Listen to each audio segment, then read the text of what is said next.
ఆ! మీ పర్మిషన్ తీసుకుంటున్నాను. అంటే ఆ సందర్భం వచ్చినప్పుడే అంటాను. దయచేసి దాన్ని మళ్ళీ తప్పుగా అర్థం చేసుకోకండి.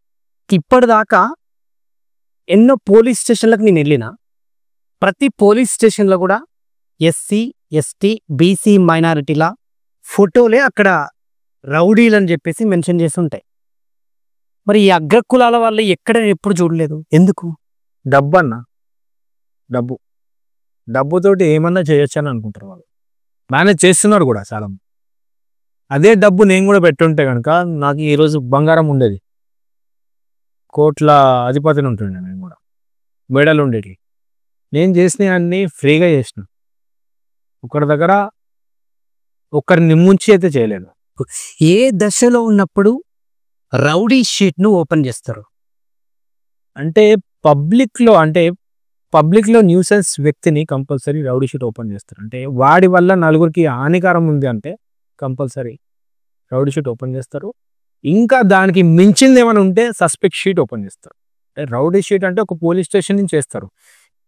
ఇంకొక ఏరియాకి పోతే ఆ ఏరియాను కూడా ఇబ్బంది పెడితే ఆ పోలీస్ స్టేషన్ నుంచి కూడా వేస్తారు. ఇట్లా 4 పోలీస్ స్టేషన్ నుంచి 4 రౌడీ షీట్ వేస్తారు. కానీ సస్పెక్ట్ షీట్ అంటే వీడు ఇండియాలో ఎటు పోయినా కూడా వీడు పబ్లిక్‌కి పరేషాన్ చేస్తున్నాడు అంటే వాడిని సస్పెక్ట్ షీట్ ఓపెన్ చేస్తాడు. సస్పెక్ట్ షీట్ అంటే ఏంటంటే వీడిని అనుమానాస్పదంగా ఎప్పుడైనా లిఫ్ట్ చేయొచ్చు. డౌట్‌ఫుల్‌గా ఉంటే ఎప్పుడైనా లిఫ్ట్ చేయొచ్చు. వీడు చేసిండొచ్చు అని అధికారం ఉంటుంది పోలీసులకు. ఒక మనిషిని సంపి వచ్చినాక ఆ రోజు రాత్రి ఎట్లా నిద్ర పడతదన్న మీకు? అన్న నేను చంపలేదన్న. ఇప్పటికి చెప్తున్నా నేను చంపలేదు. అంటే మర్డర్ కేసులలో, భూ కబ్జా కేసుల్లో ఇవన్నిట్లో నా మీద ఫాల్స్ ఎలిగేషన్స్ కేసెస్ వేసిన. అంటే వీడు చేసుండొచ్చు చెప్పిన కదా సస్పెక్ట్ షీట్ అని చెప్పేసి వీడు చేసుండొచ్చు అని చెప్పేసి డిఫరెంట్ స్టేట్ నుంచి వచ్చి నన్ను ఇబ్బంది పెట్టిన రోజులు చాలా ఉన్నాయి. అంటే ఈ మన తెలంగాణలోనే కాకుండా వేరే స్టేట్లలో కూడా నా మీద చాలా కేసులు ఉండే. కాకపోతే వాస్తవం ఏంటంటే నేను నా ఇన్ఫ్లుయెన్స్ కూడా ఉపయోగించి నేను క్రిమినల్ని కాదని చెప్పేసి ప్రూవ్ చేసుకున్నా. కానీ డిపార్ట్మెంట్ దృష్టిలో ఒక్కసారి తప్పు చేసిన అనుకోండి వాడు లైఫ్ లాంగ్ తప్పు చేసినోడే. ఎందుకంటే వాళ్ళు గుర్తుపట్టేస్తారన్న. వాళ్ళకి ఎన్నో సైకాలజికల్ క్లాసెస్ ఉంటాయి. ఒక క్రిమినల్ అన్ని వీడు చేసిండా లేదా అనే క్షణాల్లో గుర్తుపట్టేస్తారు. ఎందుకంటే 8 సంవత్సరాల కింద నేను అంటే చిన్న ఇన్వాల్వ్మెంట్ ఉంటే చాలు వాళ్ళకి కేసులు బుక్ చేయడానికి. ఎందుకంటే జైల్లో గూడా మీరు అరెస్ట్ అయినప్పుడు రాజభోగాలు అనుభవించారని విన్నాను. అంటే ఆ జైలు వార్డ్‌లోనే మందు తాగడం, గాంజా కొట్టడం, డ్రగ్స్. ఎంత బలవంతుడివై ఉంటే నువ్వు, మీకు ఎంత ఇన్‌ఫ్లూయెన్స్ ఉండి ఉంటే జైల్లోనే మీరు రాజభోగాలు అనుభవించుంటారు? అదే చెప్తున్నా కదన్న. ఇప్పట్లో జైలు వేరు, ఒకప్పుడు జైలు డిఫరెంట్ ఉండే. అంటే ఒకప్పుడు స్టేట్ గవర్నమెంట్ అనేది అప్పుడు పోలీసు వాళ్ళు చాలా తక్కువ ఉండే అన్న. అంటే ఏదున్నా సరే పోలీస్ స్టేషన్ దాకా తీసుకుపోయేటోళ్ళు కాదు రౌడీ షీటర్లు. ఏమున్నా సరే బయటనే కాంప్రమైజ్ చేసేటోళ్ళు. సో ఆ హవాతో లోపల చాలా మంది మనకు పరిచయం అవుతారు. నేను ఒక్కనే కాదు, నాకంటే చాలా మంది రౌడీ షీటర్లు ఉన్నారు, పెద్ద పెద్ద గ్యాంగ్స్టర్లు ఉన్నారు. వాళ్ళ దగ్గరికి వచ్చేటివి మేము వాళ్ళ పీరియడ్లో ఉన్నప్పుడు మేము చుకాయించుంటుండే. మా టైం వచ్చేసరికి మేము అదే రాజభోగాలు అనుభవిస్తుండే. ఎందుకంటే లోపల ఫుడ్ చాలా డేంజర్ ఉంటుంది అన్న. అంటే బయట వాతావరణం వేరు, లోపల వాతావరణం వేరు. సినిమాల్లో చూస్తూ ఉంటాం. జైల్లో ఫుడ్డు ఆ కంచంలో వేస్తే అంటే ఆ వీడియో చూస్తేనే మాకు వామిటింగ్ వస్తుంది. నిజానికి జైల్లో ఫుడ్ అట్లనే ఉంటుందా? అట్లనే ఉంటుండే. 2018 లోపు అంటే 2017 లోపు అట్లనే ఉంటుంది. ఇంత దొడ్డి బియ్యం అన్న, అందులో పురుగులు ఉంటుండే, అందులో ప్లాస్టిక్ కవర్లు ఉంటుండే. ఎందుకు పెడుతుండే నాకు అర్థం కాకపోతుంది స్టార్టింగ్లో. ఎందుకంటే ఒక క్రైమ్ చేసి వచ్చినోని కూడా లోపల రాజభోగాలు ఇస్తున్నావు అని అంటే వాడు మళ్ళీ క్రైమ్కి అలవాటు పడతాడు కదా. జైల్లోనే అన్ని దొరుకుతున్నాయి. షెల్టర్ దొరుకుతుంది, ఫుడ్ దొరుకుతుంది, బ్రేక్ఫాస్ట్ దొరుకుతుంది, ఈవినింగ్ మళ్ళీ డిన్నర్ దొరుకుతుంది. సో వాడికి అలవాటు అయిపోతుంది. ఇట్లా అలవాటు కావద్దని చెప్పేసి జైల్లో కూడా పనిష్మెంట్ అనుభవిస్తే వాడు బయటికి పోయినా మారుతాడా అని చెప్పేసి వాళ్ళ కాన్సెప్ట్ అది. ఈ జైల్లో మందు తాగడం, గాంజా ఇవన్నీ ఎవరు సప్లై చేస్తారు? ఉంటారన్న చాలా మంది మనం అన్ని పేర్లు చెప్పలేము. ఇప్పుడు కాదు అంటే డీజీ వికే సింగ్ సార్ వచ్చిన తర్వాత ఆయన తెలంగాణ ప్రెజెన్స్ కి సంబంధించిన DG, he's a king actually అప్పుడు. సో సైదయ్య సార్ అని చెప్పేసి మన చెంచల్గూడలో ఎస్పీగా ఉండే ఆయన చాలా టెర్రర్ క్యాండిడేట్.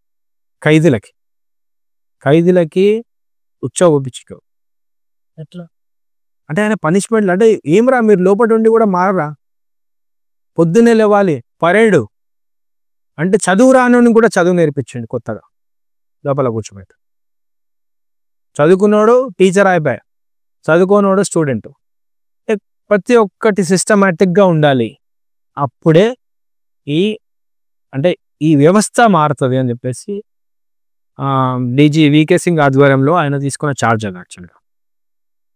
జైల్లో మీరు వెళ్ళినప్పుడు ఎటువంటి పనిష్మెంట్లు ఉంటుండే, ఎట్లా పెడతారు చిత్రహింసలు? అదే అన్న, ఇప్పుడు మనము బయట ఏదో చేస్తాం కాబట్టి లోపలికి పోయినాం, లోపల కూడా మంచిగా ఉండకపోతే కంపల్సరీ పనిష్మెంట్లు చాలా ఘోరంగా ఉంటాయి అన్న. నాకైతే చాలా వీడియో చూసిన నేను నాన్ స్టాప్ గా మిమ్మల్ని పడుకోబెట్టి మీ బ్యాక్ షీట్స్ మీద ఒక 200 దెబ్బలు కంటిన్యూస్ గా ఆ లాఠీతో కొడుతున్నారు. ఆ వీడియో చూసినప్పుడు నాకే సచ్చి బతికొచ్చినట్టు అయింది. ఎట్లా బతికిరు మీరు? దెబ్బలు తిని అలవాటు అయిపోయింది అన్న బయట. అంటే ఇప్పుడు నేను క్రైమ్ చేసేటోడిని, నేనే కొట్టేటోని కాదు, నా మీద కూడా చాలాసార్లు అటాక్లు అయినాయి, ఇంతకుముందు చెప్పిన కదా. ఈ డిపార్ట్మెంట్ వాళ్ళు సుధరించి నేను మారడానికి అట్లాంటి పనిష్మెంట్ ఇచ్చారని నేను అనుకుంటా. అంటే అదొక్కటే కాదు, 3rd డిగ్రీ లెవెల్లో కూడా నాకు అయినాయి. ఏం చేస్తారు 3rd డిగ్రీ అంటే? 3rd డిగ్రీ అంటే ఇప్పుడు మీరు చూసారు కదా, అదొకటి. ఇంకోటి లట్కాయిస్తారు మన పైన, ముసలెక్కిస్తారు రోకల బండ పెట్టి, ఉల్టా చేసి కొట్టడము, ఇట్లా చాలా ఉన్నాయి. సినిమాలో చూపిస్తారు కదా 3rd డిగ్రీ, అదేనా రియాలిటీ అన్న? అదే రియాలిటీ. జై భీమ్ సినిమా దాంట్లో చాలా రియాలిటీగా చూపిస్తారు. రియాలిటీ అదే ఉంటుంది. నాకు అయింది అట్లాంటి అనుభవాలు చాలా అయినాయి నాకు. అంటే కొన్ని కేసులు నేను చేసినవి ఉండే, అవి పనిష్మెంట్ అనుభవించిన, కొన్ని చాలా ఫాల్స్ కేసెస్ నా మీద వేసారు. అంటే మిమ్మల్ని 45 రోజులు మెంటల్ హాస్పిటల్లో ఉంచి ట్రీట్మెంట్, షాక్ ఇవ్వడం ఎందుకు చేసారు? షాక్ ఇవ్వలేదన్నా. మెంటల్ హాస్పిటల్ అంటే లోపలికి పోయిన తర్వాత ఇక నాకు ఎట్లాంటి కేసెస్లో నన్ను లోపల వేసినారంటే, ఇంకా వీనంతలో వీడే ఖతమైపోవాలి, వీడు జనాల్లో బతికి వేస్ట్ అని చెప్పేసి, అంటే నా ఫ్యామిలీని మొత్తం డిస్టర్బ్ చేసేసాను. నా ఫ్యామిలీ కూడా చూడడానికి రాలేదు నన్ను, అంటే నా వల్ల వాళ్ళకి ఇబ్బంది అవుతుంది అని చెప్పేసి మర్చిపోయే స్టేజ్లో వచ్చారు. ఆ సిచ్యువేషన్లో నేను పిచ్చోన్ అయిపోయినాను. లోపల ఉండి నాకు భయంతో, నేను నా కోపంతో వేరొన్ని ఏమన్నా చేసేస్తానా, లేకపోతే వేరేళ్ళు ఎవరన్నా మనని చేసేస్తారా అని చెప్పేసి ఆ భయంతో నేను లోపల కూడా చాలా క్రైమ్ చేశాను. వాడిని కొట్టడం, వీడిని కొట్టడం, పడుకున్నోడిని చిత్రహింసలు పెట్టడం. అంటే కొత్తగా ఎవరైనా వచ్చారనుకోండి, నేను అనుభవించిన పనిష్మెంట్ కూడా వాడు అనుభవించాలి అన్న సైకోనెస్ వచ్చేసింది.